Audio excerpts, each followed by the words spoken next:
మీకు నచ్చిన లైఫ్ని రారాజుగా కొనసాగిస్తున్నారంటే శ్రవణి, అది ప్రౌడ్లీ ఐ కెన్ సే.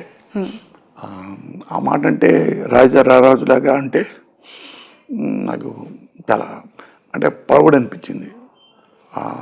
అంటే పేదోండి కదా ఒకప్పుడు, ఎమోషనల్ కూడా అవుతున్నారు. అది అంటే నువ్వు రారాజు అనగానే నేను ఎక్కడికో వెళ్ళా. అంతే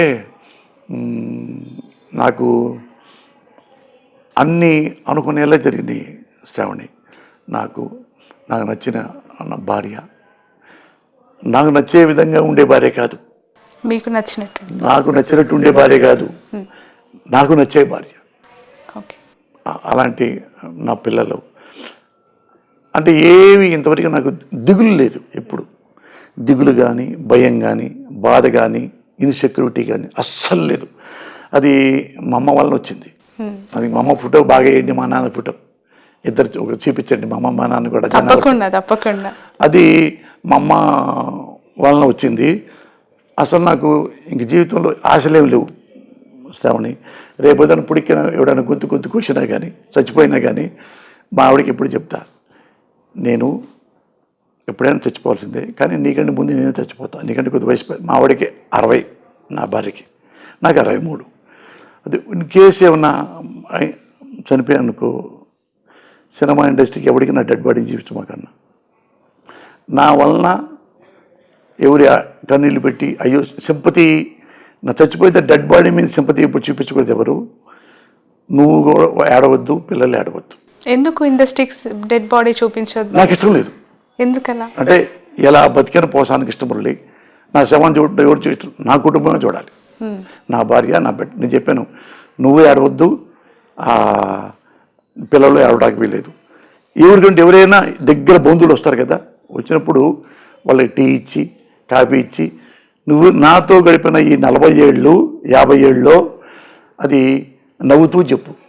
ఎలా చేసేవాడు నా హస్బెండ్ ఒకసారి, ఇలా అనేవాడు ఒకసారి, అలాగే ఏదంటే నేనే తిరిగి అన్నాను అంటే ఆయనే కాము కూర్చొని సారీ బాబు అని నాతో అన్నాడు.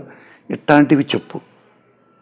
వచ్చేలా ఏడిపించవద్దు, ఏడుతూ నువ్వు ఏడవద్దు, అయ్యా అయ్యా నా మొగుడు పోయాడయ్యా, ఇట్లాంటివి వద్దు. నువ్వు ఫీల్ ఉంటుంది, తెలియకుండా ఉంటుంది, గతుక్కుమంటావు, ఇదవుతావు. అందుకని నేను లేకపోయినా, నేను ఉంటే నువ్వు ఎలా ఉంటావు, నీ కుటుంబం అలాగని అమర్చేసా, అన్నీ అమర్చా. సడన్గా పోయాడే మా ఆయన, నేనేం చేయాలి లేదు, అన్నీ డబ్బులు కానీ ఇంకోటి కానీ, డబ్బుల మోసం లేదు, ఏమి లేదు, అప్పులు లేవు, ఏమి లేవు, అన్నీ పెట్టి వద్దు. నా చివరి కోరిక ఏంటంటే, నేను చచ్చిపోతే నా పక్కన కూర్చొని ఇట్లాంటి పుడితే ఆడవద్దు, కూర్చొని నా దగ్గర కూర్చొని పోయేదాకా నాతో నవ్వుతూ ఉండు.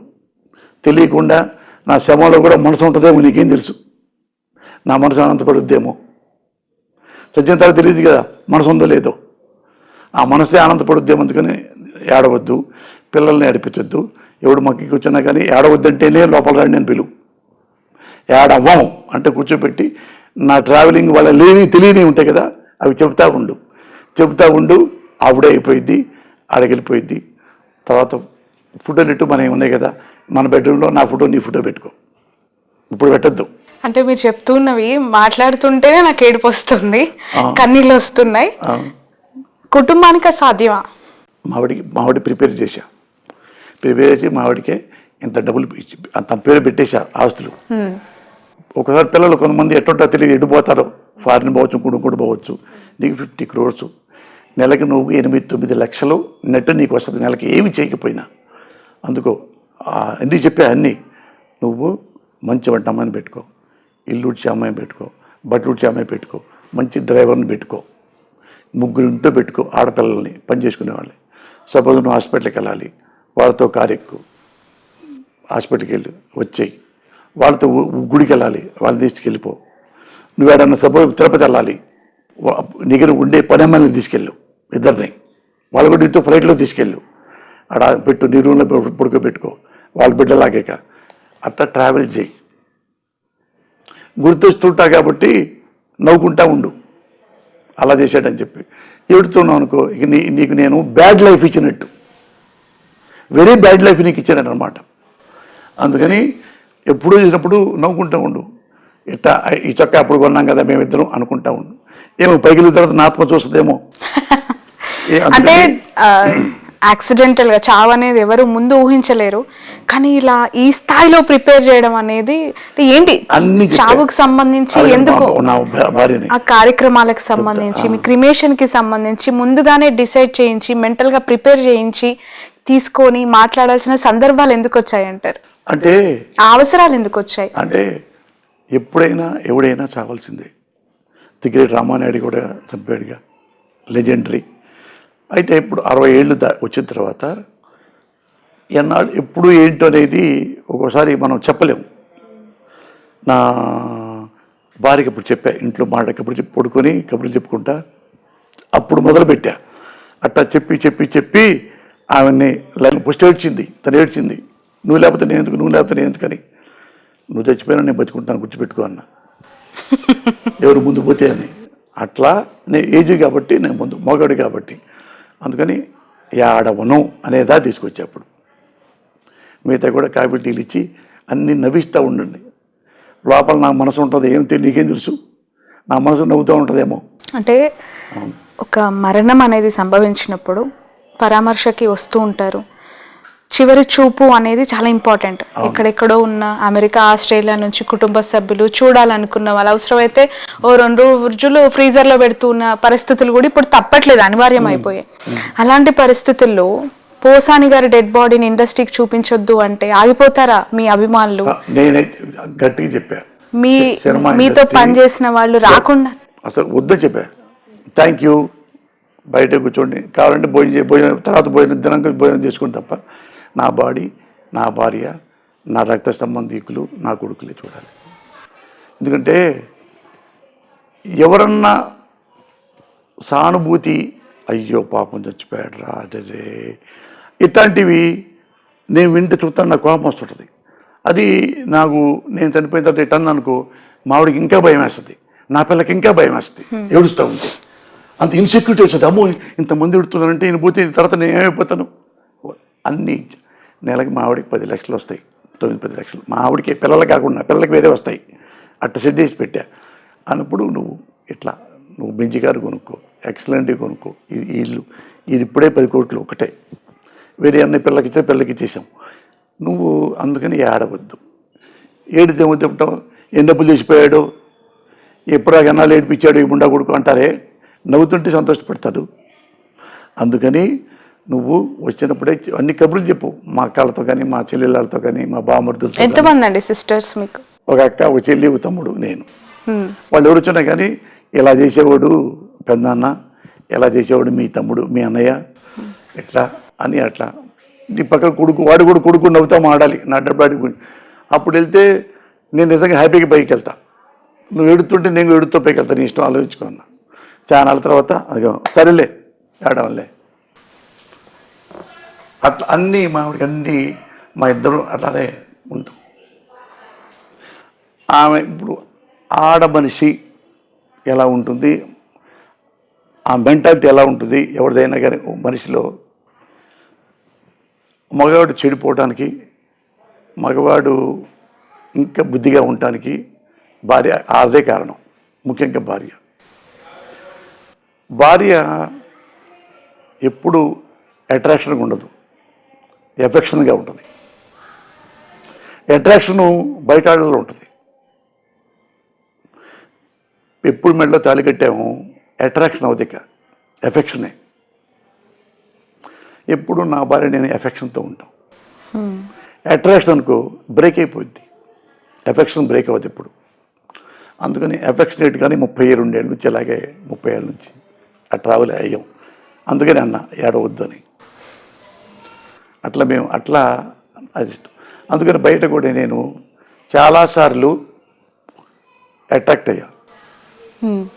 అట్రాక్ట్ అయితే ఇట్లా మనం వీళ్ళతో ఇల్లీగల్ కాంటాక్ట్ పెట్టుకున్నాం అనుకో, దొంగచాటుగా, రేపు మావిడి తెలిసింది అనుకో, అదే పని మావిడి చేస్తే, నువ్వు ప్రిపేర్ అయితే ఓకే, వాళ్ళు ఎవడెట్టపోతే నాకెందుకు, రోజు ఒక అమ్మాయి అనుకున్నావు అనుకో, నీకు మొగతనం ఎలా ఉంటుందో ఆడదానికి ఆడతనం అలాగే ఉంటుంది. You should not forget that. తాళిపుట్టి కట్టకూడదు అప్పుడు. నీ మెంటాలిటీ రోజుకు ఒక అమ్మాయి. నేను అట్రాక్ట్ అవుతా. ఎంతవరకు అయ్యానంటే నా కుటుంబం నాశనం కానంతవరకు, నా జీవితం నాశనం కానంతవరకు, నా భవిష్యత్తు నేను మాడతా, షేక్ అండ్ ఇస్తా, హక్ చేసుకుంటాం. సినిమా ఇండస్ట్రీలో ఉండేది కాబట్టి. కానీ ఎంతవరకు వెళ్ళి 99% 100% అమ్మో అట్లా ఉండాలి అంటే నేను, ఎందుకంటే వామ్మో నేను ఎలా తిరిగితే ఇంటూ ఆడాళ్ళు తిరుగుతారా అని లెక్క కాదు. మన్ని మనస వాచ అన్నీ నమ్మేసింది. ఒక ఫ్రెండ్ లాగా, మొగుళ్ళ కాదు. డబ్బులు తీసుకో, అన్నం ఉండు, ఈరోజు పప్పుచారు ఉండు, ఈరోజు వంకాయ కూర ఉండు, అది కాదు. నేనే ఏం పెడుతున్నారు ఈరోజు, మీరు ఏం తినిపిస్తున్నారు, అట్ట ట్రావెల్ అయ్యాం మేము. అందుకని తప్పులు 99% పక్కన పెట్టేసా. ఓకే, అది దీని వెనక ఇంత కథ ఉందంటారు. తెలిసినాయా మేడంకి మీ రిలేషన్స్కి సంబంధించి? రిలేషన్స్ అయితే ఈ వెదవపల్లి నేను చేయలే. ఓకే, వెదవపల్లి నేను చేయలే. అంటే సినీ ఇండస్ట్రీలో అవి కామన్ అని మాట్లాడుతూ ఉంటారు. అఫెక్షనేట్గా సరదాగా ఉండేవి తప్ప, అంతేగాని ఇల్లీగల్ కాంటాక్ట్లు పెట్టుకొని అక్కడ ఒక అమ్మాయిని పెట్టి ఒక అమ్మాయిని పెట్టి అవి లేవు. ఓకే, అవి సరదాగా ఎంతవరకు మాడతానంటే నాశనం కానంతవరకు. అంటే ఒక అమ్మాయితో సెక్స్ కాంటాక్ట్ అయితే నాశనం అయిపోయినట్టే.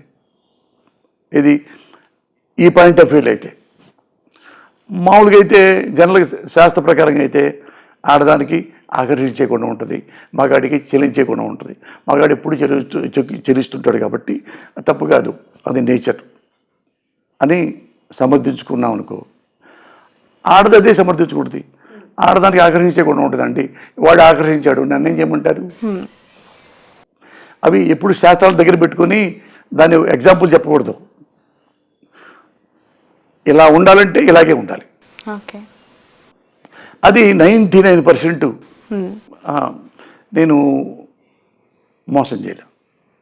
అది 1% తిరిగానని కాదు. అంటే ఒకసారి చూడు అట్రాక్షన్ ఉంటుంది చూడు. అవునవును, రైట్. ఇండస్ట్రీలో మీకంటూ సంపాదించుకున్న అభిమానులు, మీ క్యారెక్టర్స్కి అట్రాక్ట్ అయ్యి మిమ్మల్ని ఫేవరెట్ ఆర్టిస్ట్గా అనుకునే వాళ్ళకి ఇకపై సినిమాలు డే బై డే తక్కువైపోతూ ఉన్నాయి. ఎన్ని చేస్తారో ఫ్యూచర్లో తెలీదు. ఏం మెసేజ్ ఇస్తారు వాళ్ళకి? ఇప్పుడు ఈ రోజుల్లో మెసేజ్ మనం ఇస్తే ఆ మెసేజ్ తీసుకునే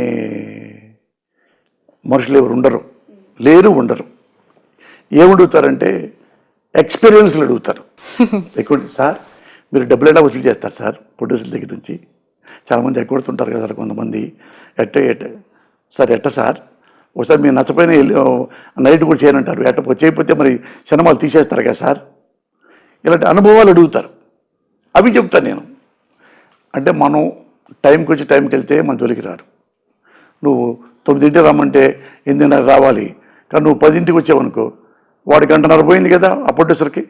నువ్వు మరి నైట్ 7:30 దాకా చేయి మరి. ఓకే, మరి అట్లా యూ హ్యావ్ టు పే. అందుకు ముందే చెప్పుకోవాలి సార్, నేను కరెక్ట్గా 9 అంటే 8:30కి వస్తా, 6:30కి వెళ్ళిపోతా. ఆ ప్రొడ్యూసర్ హ్యాపీ ఫీల్ అవుతాడు. ఇప్పుడు అదే పోసాను టైంకి వస్తే టైంకి వెళ్తాడు రా, ఎందుకు వాళ్ళు లేట్కి వస్తున్నాడు అంటారు. అది అంతే తప్ప ఇలా ఉండాలి నేను ఎప్పుడు చెప్పను. చాలా చాలా చాలా టైం, లాట్ ఆఫ్ థింగ్స్ ఇక్కడ డిస్కషన్ జరిగింది. మీ లైఫ్ని ఒక్కసారి ఇలా మీ జీవితాన్ని అంతా మా కెమెరాస్ ముందు కళ్ళకు కట్టినట్టు చూపించారు. ఓ మై గాడ్, ఎన్ని ఎక్స్పీరియన్సెస్. నేల టికెట్ నుంచి మీరు అనుకున్న ప్రపంచంలో రారాజుగా.